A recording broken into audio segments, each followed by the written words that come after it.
चौथा, एक कक्षा के विद्यार्थियों की पंक्तियों में एक कक्षा के विद्यार्थियों को पंक्तियों में खड़ा होना है। कैसे खड़ा होना है? जैसे आप लोग प्रार्थना करने जाते हैं तो लाइन में लगते हैं जी। Yes sir. उसी को पंक्ति बोलते थे। क्यों पंक्ति थोड़ी ना रहता है, कई पंक्तियों में या क्लास बाय क्लास इसको खड़ा किया गया है। यदि पंक्ति में 3 विद्यार्थी अधिक होते, देखिए क्या कहा, यदि एक पंक्ति में 3 विद्यार्थी को और बढ़ा दिया जाए, और विद्यार्थी बढ़ाएंगे तो पंक्ति कम लगेगा कि नहीं लगेगा? क्या कम विद्यार्थी लगाएंगे तो पंक्ति ज्यादा लगेगा। अब विद्यार्थी अगर बढ़ा दिए क्यों पंक्ति में ज्यादा, तो लाइन कम लगेगा ना। यदि पंक्ति में 3 विद्यार्थी कम होते तो 2 पंक्ति अधिक बनती। बहुत अच्छा क्वेश्चन है। कक्षा में विद्यार्थियों की संख्या ज्ञात कीजिए। माना कि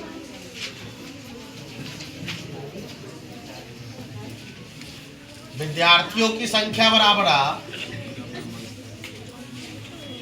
विद्यार्थियों की संख्या को ले लीजिए x, क्या ले लेंगे, तथा पंक्तियों की संख्या, पंक्तियों की संख्या y मान लीजिए। क्या मान लेंगे? इसलिए कुल विद्यार्थी अगर निकालना रहेगा तो मतलब विद्यार्थियों की संख्या गुने पंक्तियों की संख्या। जब हम जान गए कि एक लाइन में 10 को लड़का लगल है, ऐसे नहीं से 5 को लाइन है तो 10 पचे 50 बच्चे एक बार में गिना गया कि नहीं गिना गया? तो कुल विद्यार्थी गिनने के लिए क्या करना होगा? हमें विद्यार्थी की संख्या गुने पंक्ति की संख्या में गुना करना पड़ेगा। समझ रहे हैं? सुनिए प्रश्न से आप देखिए, आप क्वेश्चन पढ़ना शुरू कीजिए। यदि पंक्ति में 3 विद्यार्थी अधिक होते हैं तब चलिए, क्योंकि कुल विद्यार्थी को ही लेते हैं। कुल विद्यार्थी हमने क्या माना है? XY है ना हमारा। अब कह रहा है यदि पंक्ति में कितने विद्यार्थी अधिक हो जाते हैं? अगर पंक्ति में 3 विद्यार्थी को बढ़ा दिया जाता तो पंक्ति की संख्या y है ना, तो एक पंक्ति कम लगता। लीजिए जैसे तक लगाए हुए हैं मान लीजिए, सब में से क्या करेंगे आप? 3 को विद्यार्थी पंक्तियों में बढ़ा देंगे। कहेंगे वो इधर से 3 को और लगते चाहता तो पंक्ति है वो क्या हो जाएगा? पंक्ति बढ़ेगा घटेगा? घटेगा ना। अगर विद्यार्थियों को बढ़ा दिए सब एक एक करके और बढ़ो तो उसमें 3 विद्यार्थी एक एक करके लगो तो और लगता, तो फिर पंक्ति की संख्या घटेगा कि नहीं घटेगा? दिमाग लगाइए। तो ये इसको XY गुना कीजिए, x y से प्लस माइनस 3 कम प्लस माइनस, चलिए इसको तोड़ लीजिए। XY को अंदर ले जाएंगे,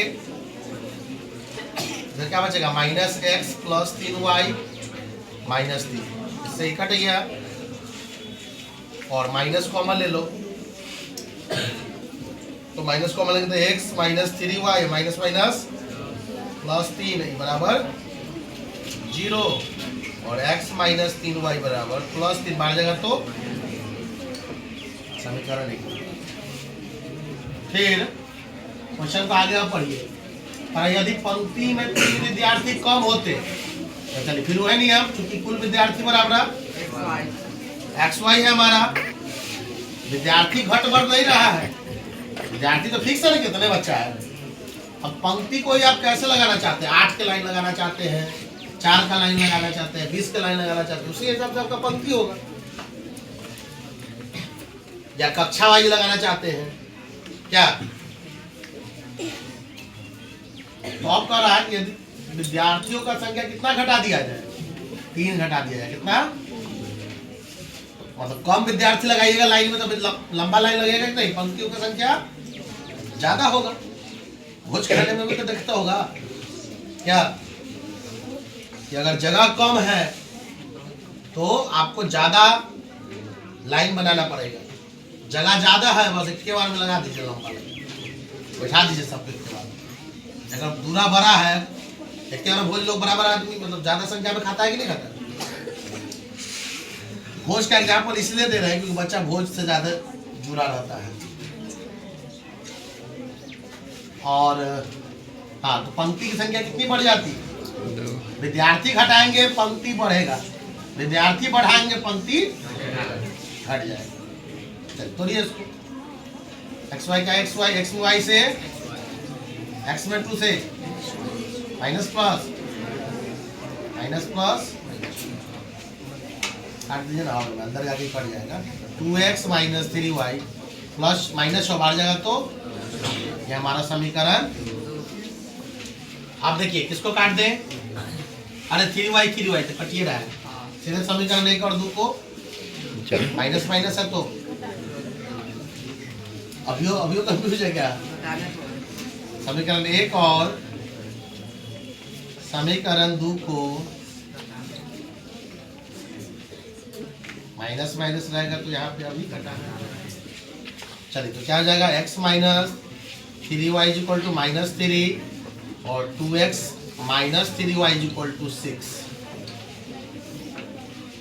प्लस है तो माइनस, माइनस है तो प्लस, प्लस है तो गया। x में से 2x गया तो माइनस x, 3 और 6 9, माइनस है माइनस, x का वैल्यू कितना आ गया? यानी कुल विद्यार्थियों की संख्या 9। यानी एक पंक्ति में क्या विद्यार्थी लग रहा है? 9 को लग रहा है। यहाँ ऐसा कर लो ना, एक पंक्ति में विद्यार्थियों की संख्या क्या? एक पंक्ति में विद्यार्थियों की संख्या ऐसे कर लीजिए। फिर x का मान समीकरण इसमें रख दे, एक में रखने को क्या है समीकरण? एक x minus 3y is equal to minus 3। X के यहाँ पे क्या लिखेंगे? 9 माइनस 3y बराबर माइनस 3, माइनस 3y बराबर माइनस 3 प्लस 9 बढ़ जाएगा तो माइनस 3y बराबर 9 3 माइनस माइनस कट गया, y बराबर 12 बट्टे काटेंगे तो 3 चौक y का मान। अच्छा अभी तो ये आया ना, x y आया है, निकालना क्या है? कक्षा में विद्यार्थियों की संख्या ज्ञात करें। ठीक है, तो एक कक्षा में 9 विद्यार्थी, कुल विद्यार्थी निकालना है। इसलिए कुल विद्यार्थी निकालने के लिए कुल विद्यार्थियों की संख्या बराबर, अभी ना हुआ लिखे हैं कितना? X y. अरे एक पंक्ति में संख्या, पंक्ति में बच्चों की संख्या गुने पंक्तियों की संख्या से गुना कर दो, 9 गुने वाई का मान 9 चौक 36। ये फाइनल आंसर। चलो क्वेश्चन नंबर 5 VVI कह रहा है कि angle C is equal to 3 angle B। यानी एंगल A जो है 3 गुने एंगल B के मान के बराबर है, और फिर ये जो मान है वो तीसरा पक्ष यानी 2 गुने angle A plus angle B के बराबर है। त्रिभुज ABC है मान लीजिए, इसमें एंगल ABC, ठीक है, त्रिभुज का दे दिया है। तो चलिए तोड़ते हैं इसको। माना कि एंगल BA का मान मानना लीजिए, एंगल B बराबर x मान लेते हैं। क्या कर लेते हैं? तो एंगल C का मान क्या है? देखिए एंगल C का मान 3 एंगल B कितना के बराबर है? 3 गुने एंगल BA के बराबर है। हुआ सीख रहे हैं? तो 3 गुने एंगल B के हमने क्या माना है? x degree. तो यहाँ क्या हो जाएगा? 3x। एंगल C का मान जो है 3x के बराबर। तो देखिए पहला लिया, ये कर लिया। अब पहला बराबर तीसरा ले लीजिए, या दूसरा बराबर भी तीसरा लेकर हम समीकरण नेक्स्ट तैयार कर सकते हैं। ठीक है, दूसरी स्थिति में तो पहला स्थिति था, फिर चूंकि एंगल C जो है किसके बराबर में है? 2 into angle A plus angle B B के बराबर में है ना जी। तो चलिए तोड़िए, एंगल सी का वैल्यू अभी हमने क्या लाया है 3x डिग्री। तो 2 इंटू एंगल ए का मान हमको मालूम नहीं है, लेकिन एंगल बी को हमने क्या माना है x डिग्री। चलिए गुना कीजिए, 2 है कम 2 एंगल प्लस 2 है कम 2x, इसलिए 2 एंगल ए बराबर 3x है प्लस है, दोबारा जाएगा तो -2x। तो 2 एंगल ए बराबर क्या हो जाएगा 3 में से 2 गया था x डिग्री, इसलिए एंगल ए का मान कितना आ जाएगा x डिग्री बाई दिक्कत 2 से गुना किए तो 2a, 2 में x से 2x, बाहर में हमारा 3 है ना है 3x डिग्री है। अब हमने क्या किया 2a को छोड़ा बाहर फेंक दिया, तो 3x में 2x गया x। चलिए एंगल a का मान कितना आ गया x बाई। अब हम जानते हैं चूंकि त्रिभुज ABC के तीनों कोणों का योग कितना होता है 180 डिग्री, कितना, इसलिए angle A plus angle B plus angle C equal to 180 degree. Angle A का मान कितना है देखो तो x degree by 2, angle B को हमने क्या माना था x, एंगल C का मान 3x इक्वल टू 180। 3x जुड़ जाएगा, x by 2 plus 3x 4x degree, नीचे मान लेंगे बराबर 180। इधर भिन्न का जोड़ बनाओ, 2 का एलसीएम 2, 2 कम 2 x से कम x, 1 दूनी 2 4 दूनी 8x बराबर 100।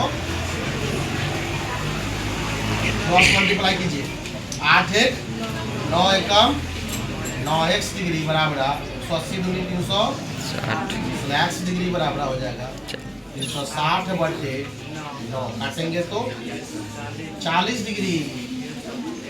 तो हमने माना क्या था, चलिए इसलिए एंगल B बराबर हमने क्या मान लिया था x माना था, यानी 40 डिग्री। एंगल B का मान कितना आ गया 40 डिग्री। एंगल C का मान कितना आया था 3x डिग्री, यानी 3 गुणे 120 3 गुणे x का मान कितना है 40 है, 40 तिहाई 120 डिग्री, यानी एंगल C कितना डिग्री का है। तथा एंगल A बराबर है x बटे 2, यानी 40 बटे 2, काटेंगे तो 20 डिग्री। तीनों को जोड़िए 180 पूर्ण रहा है, देखिए 20 40 60 और 120 क्लास 9 एसएफ का क्वेश्चन है। क्वेश्चन तो अब लगता है सबको याद हो जाएगा क्या। हाँ, इसमें बहुत मतलब इस टाइप का लगातार दूसरा तीसरा क्वेश्चन हम लोग बना रहे हैं, तो दिमाग में छपेगा ही ना आपके।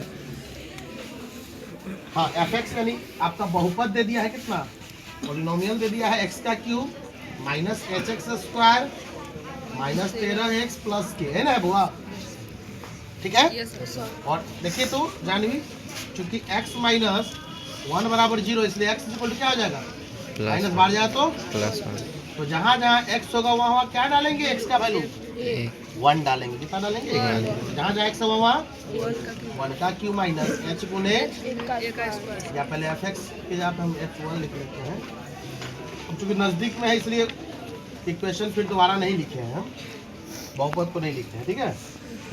h गुने 1 का स्क्वायर माइनस 13 गुने x, यानी 13 गुने 1, तो बोर्ड को पकड़ लो इधर से प्लस के, 1 का क्यूब 1, 1 का स्क्वायर 1, h कम h, 13 कम 13 प्लस h, ठीक है, क्या ना होगा।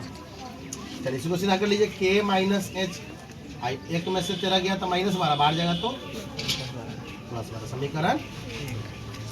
फिर गौर से देखल जाए क्या है जी, x प्लस 3 बराबर 0, इसलिए x बराबर क्या हो जाएगा प्लस 3, बाहर जाएगा तो माइनस 3, क्या हो जाएगा -3, ठीक है। ये सब ध्यान देना है, प्लस है तो बाहर जाएगा तो माइनस हो जाएगा। fx का मान कितना है, अब थोड़ा दूर आ गया इसलिए लिख लेते हैं, x का cube minus hx square minus 13x plus, सब अच्छा बोलिएगा तो ज़्यादा अच्छा रहेगा।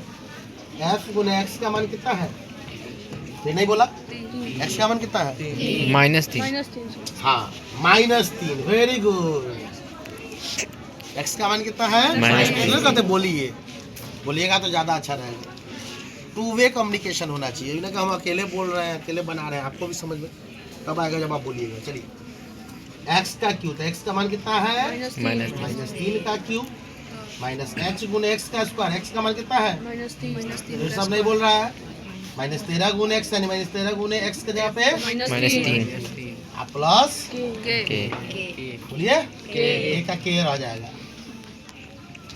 कुछ लोग को और चाहिए क्या? तो -3 का कितना होगा? 3 तिहाई 9 तिहाई minus minus plus plus minus -27। -3 का स्क्वायर प्लस 9 प्लस माइनस -9 कम 9h। अरे -3 का स्क्वायर 9 नहीं होगा? माइनस का square plus plus minus -9h। फिर करिए चंदन माइनस माइनस 13 तिहाई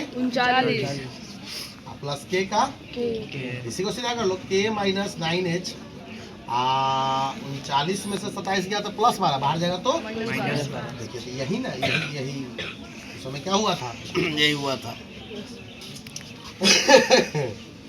के है योग के है तो क्या होगा? समीकरण 1 और 2 को जोड़ने पर कि घटाने पर?